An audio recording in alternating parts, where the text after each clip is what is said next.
One of the realities of the digital nomad lifestyle is that work-life balance is a moving target.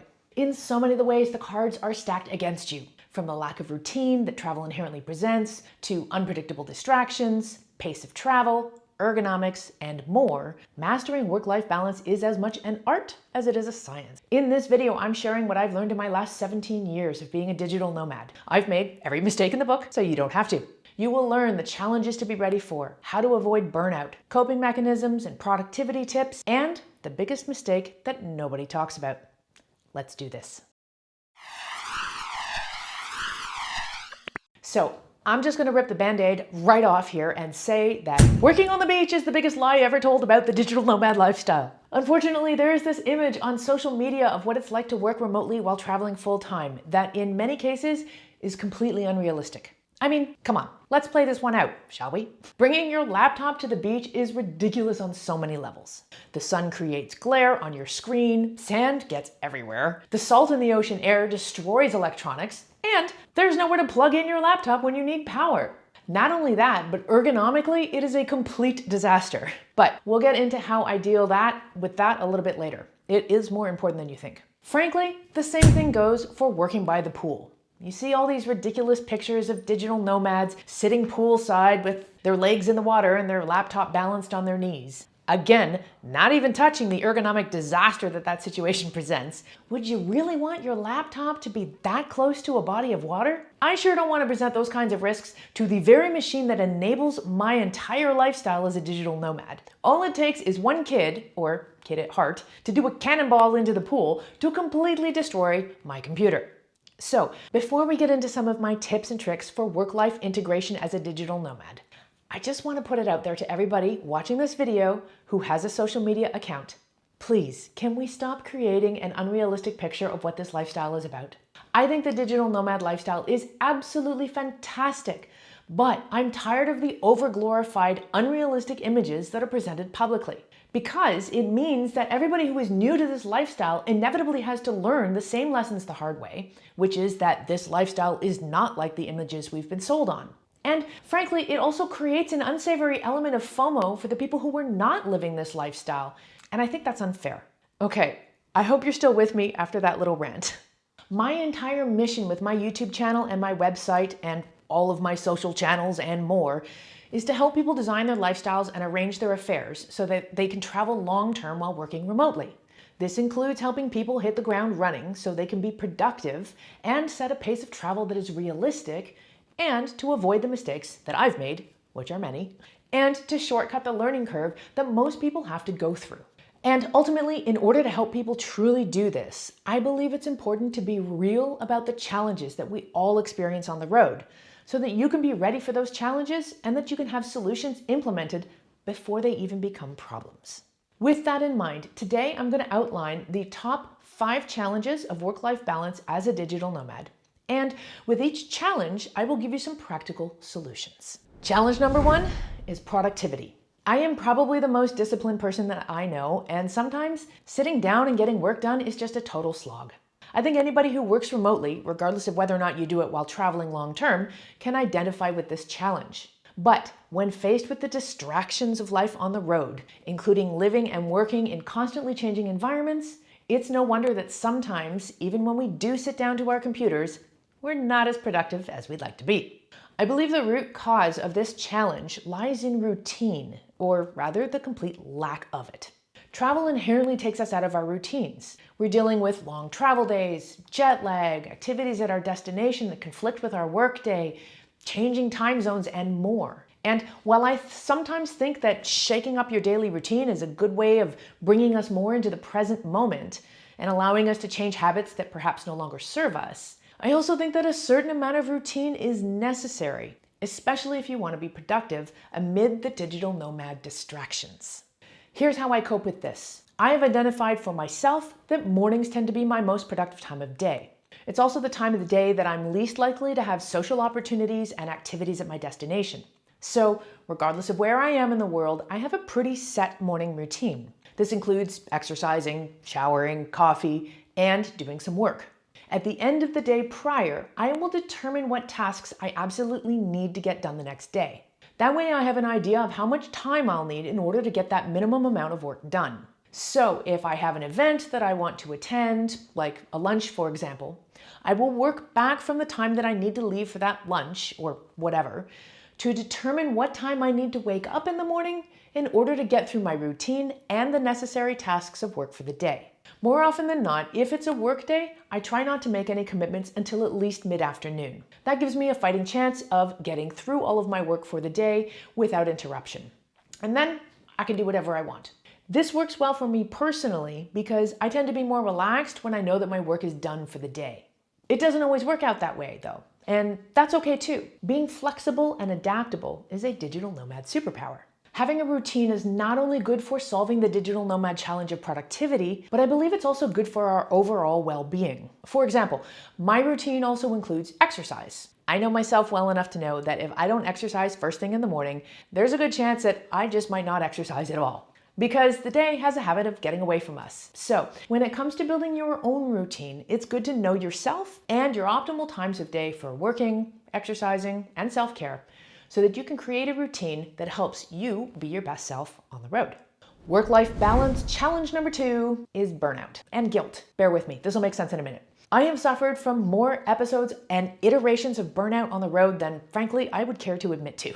And the types of burnout I've experienced have not only had to do with work, but also with the travel lifestyle. I touched on this in my episode about the ugly truth of full-time travel, which I will link to in the description. There are a few reasons why burnout is perhaps a little more common in the digital nomad lifestyle. Part of it has to do with guilt. When you're busy working, it's easy to feel guilty for not going out and discovering the amazing destination that you're visiting. And when you're out discovering your destination, it's easy to feel guilty because you're not doing as much work as you think you should be doing. This is particularly prevalent when you're an entrepreneur or you're a freelancer and the hours you work are a bit more nebulous, and usually there's no end of work to do. So between feeling guilty and trying to strike this balance between getting work done and actually getting out there and experiencing life around the world, which is kind of the whole point of this lifestyle, we can sometimes push ourselves too hard for too long and we burn out. There's a third piece of the puzzle in there that nobody talks about, but that I think is the biggest contributor to the digital nomad lifestyle burnout. And that is that we all underestimate the amount of time and energy that it takes to simply exist in a foreign environment. I'm currently in Bulgaria, and just the other day, I had to buy some yogurt at the supermarket. Of course, nothing is in English, and no products are familiar to me. So while standing in front of the dairy section, I had no idea what I was looking at. So I had to use Google Translate and try to figure out what was cow milk or sheep milk or goat milk and what the different milk fat percentages meant and what was actually yogurt versus something completely different, like sour cream. To this day, I'm not even sure that I ended up getting yogurt. It could be sour cream for all I know. But just that exercise of trying to buy yogurt, something that would take me no time or energy, mentally or logistically, in somewhere where I'm familiar, it took me way longer here. So this is half the fun as far as I'm concerned, and it's a big part of the reason why I like to travel the world, which is to understand how people live and work around the world. That's my MO. But if we don't take into account the fact that these kinds of tasks are going to be not only more draining of your time, but also your energy, we can get into trouble. The solution to this burnout/guilt challenge is to adjust your pace of travel. Most fledgling digital nomads think that 1 month per destination is more than enough time to balance work and play and discovering our destination and more. But over a longer period of time, a month per destination is actually much faster than you might think it is. So while you might be able to keep up that pace for a while, at some stage of the game, you might realize that you just need to slow down and stay somewhere for a while longer. I invite you to give yourself that flexibility. And in fact, to build it in right from the beginning. Don't worry, you're not compromising your moniker or identity as a traveler if you stay somewhere for 6 months. How you live this lifestyle is totally up to you and nobody else. Another solution to the burnout challenge as it pertains to the overall pace of travel is to outsource some of the logistics of travel and finding community by using co-living and co-working programs. I talk about these more in my episode about the ugly truth of full-time travel, and I'll also drop some links to additional co-living and co-working resources in the description. Digital Nomad Work-Life Balance Challenge number 3 is time management. Now, in reality, I spoke about this while addressing the first challenge, which is productivity, but I want to get a little more granular about time management in particular with some tools that perhaps can help you understand how you're spending your time, as well as to maximize the time that you do have for working each day. For years now, I have been using a free tool called Toggl. It's an app that I keep on my desktop that allows you to track your time and understand exactly how long you're spending on various tasks. While the online dashboard allows me to pull up reports and analyze how I spend my time in great detail, the reality is I just tend to look at the amount of time I'm spending on various tasks each day right in the timer. I also get a weekly summary via email that helps me understand how many hours I'm working overall and what categories of tasks I'm largely spending my time on. You can definitely do a lot more with this tool than I do, but that works for me. If you're a freelancer who works for clients by the hour, Toggl may be additionally useful to you for billing purposes. When I'm using Toggl, sometimes I may notice that I'm getting distracted and not really doing the task at hand while the timer is on. That's when I level up and I use the Pomodoro technique. There's a Pomodoro timer right in the Toggl app, but a quick search online for Pomodoro timers will reveal a multitude of options for this time management hack. The premise is you set the timer to work in a very concentrated fashion on a task for 25 minutes, and then you get a 5-minute break. You can also adjust the time if a different ratio of work to rest suits you better. I have a colleague who finds that 25 minutes is not long enough for him, and that when he hits the 25-minute mark, he's usually in a really good flow. So instead, what he does is he sets the timer for 50 minutes with a 10-minute break. No matter how you set your Pomodoro timer, the idea is simply that it's a tool to help you hold you accountable to more concentrated work periods in a way that might help you manage distractions that come with working remotely. The next challenge for work-life integration as a digital nomad is ergonomics. I really wish we could stop calling laptops because the reality is they should never be on your lap. I spent way too many years sitting on beds with my legs stretched out in front of me and my laptop on my lap, all hunched over the keyboard, or sitting at a table that was way too high or in a chair that was way too low with my hands up here typing. In both cases, the result was neck and shoulder and back pain that affected my quality of life. Now, I travel with a Roost laptop stand that puts the screen at eye level, regardless of the height of the desk that I'm using, and I have a separate keyboard and mouse that allows me to keep my arms at a 90-degree angle. These take up relatively little space and weight in my personal item bag, but they really do save the day in creating an ergonomically friendly workspace, no matter where I am or what my circumstances are. The fifth and final digital nomad work-life challenge is about boundaries. Personally, I don't deal well with distractions and interruptions, especially if I'm in a creative zone. Every time that I'm interrupted, even if it's with something really nice, like, Nora, how do you take your coffee? The problem is that that interruption takes me out of my zone, and it takes me about 10 minutes to get back in the zone. And when we live and work on the road, we don't always have the ability to set up a dedicated office space with a door that we can close. Also, sometimes the best place to work on the road is a co-working space, which can be great for being in the company of other people who are working and having fast internet and other office-friendly amenities. But again, the presence of others can sometimes create more distractions and cause more problems than it solves. Or maybe you're staying with a local family who may or may not understand the importance of the time that you're spending on your computer as an integral part of your life and career. This was the case for me for many years. I started out as a digital nomad before digital nomad was even a phrase, or this lifestyle was even something that people even really did. So if I was staying in a place where there were other people around, usually they simply just didn't understand that time on my laptop was actually paying the bills and enabling my travel lifestyle. In all of these cases, setting very clear boundaries is the solution.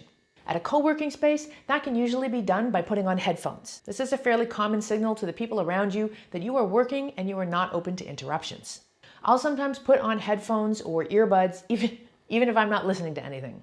Some co-working spaces also have dedicated silent rooms with no talking allowed, intended for people who are deeply concentrating on work. If I'm not in the company of other remote workers, then sometimes I need to be even more clear to the people who are in my personal space when I'm about to enter into a work zone and don't want to be interrupted.